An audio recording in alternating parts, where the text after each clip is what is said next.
വേണ്ടി ഞാൻ പ്രാർത്ഥിക്കുന്നു. അമ്മയുടെ ഉദരം മുതൽ ഈ പൈതലിനെ അങ്ങ് സൂക്ഷിപ്പാനിടയായി. ഈ ഭൂമിയിൽ ജനിക്കുവാൻ ബാല്യവും കൗമാരവും ഈ ഭൂമിയിൽ ആരോഗ്യത്തോടും ബലത്തോടും കൂടിയായിരിക്കാൻ കർത്താവ് കൃപ ചെയ്തല്ലോ. പരിശുദ്ധ ദൈവമേ, ഇന്ന് സന്ധ്യാസമയം അങ്ങയുടെ കൽപ്പന സ്വീകരിപ്പാൻ ഒരുക്കത്തോടും സമർപ്പണത്തോടും കൂടി കടന്നു വന്ന ഈ പൈതലിനെ നിങ്ങളുടെ നാമം ചൊല്ലി ഞങ്ങൾ അനുഗ്രഹിച്ചു വേർതിരിക്കുകയാണ്. സ്വർഗം അങ്ങനെ ചെയ്യുന്നത് കൊണ്ട് സ്തോത്രം.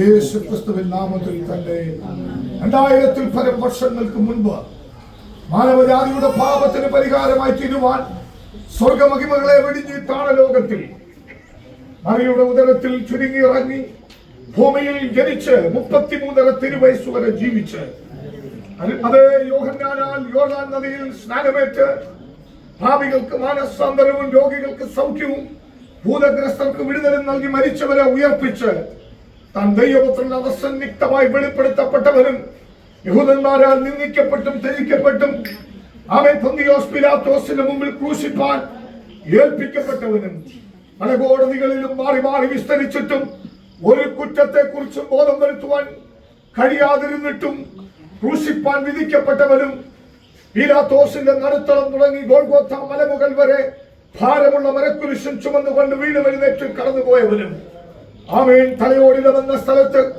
ചുമന്നുകൊണ്ടുപോയ ക്രൂശിൽ 3 ആണികളിൽ തറയ്ക്കപ്പെട്ട് ആകാശത്തിനും ഭൂമിക്കും മധ്യ ഉയർത്തപ്പെട്ടവനും ദൈവത്തിനും മനുഷ്യർക്കും ഇടയിലേക മധ്യസ്ഥനും രക്ഷകനുമായി ഉയർത്തപ്പെട്ടവനും സ്വന്തം തോളിൽ തലചായ്ച്ച് മരണം സ്വയം വരിച്ച് അരിമത്തിയോസഫിന്റെ കല്ലറയിൽ അടക്കപ്പെട്ട് തിരുവെഴുത്തുകളിൻ പ്രകാരം 3-ാം നാൾ ഉയർത്തെഴുന്നേറ്റ് സകല മനുഷ്യർക്കും സംശയ നിവാസം വരുത്തി അവർ കാൺകെ സ്വർഗാരോഹണം ചെയ്ത് വാഗ്ദത്തത്തിന് പരിശുദ്ധാത്മാവിനെ അയച്ചു കൊടുത്തവനും വിശ്വസിക്കുന്നവർക്കായി വാസസ്ഥലം ഒരുക്കി അവരെ ചേർക്കുവാൻ വേഗത്തിൽ വരുന്നവനുമായ നസ്രയനായ യേശുക്രിസ്തു വാത്സല്യയുടെ രക്ഷകനും കർത്താവെന്ന് വിശ്വസിക്കുന്നുവോ?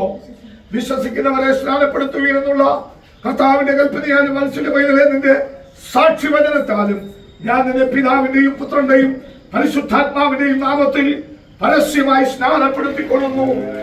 ജീവപര്യന്തം വിശ്വസ്തയായിരിക്കാം, എന്നാൽ നിനക്ക് ജീവകിരീടം ലഭിക്കും. പരിശുദ്ധ ദൈവമേ, ഈ കുഞ്ഞിനെ ഞങ്ങൾ അനുഗ്രഹിച്ച് പ്രാർത്ഥിക്കുന്നു.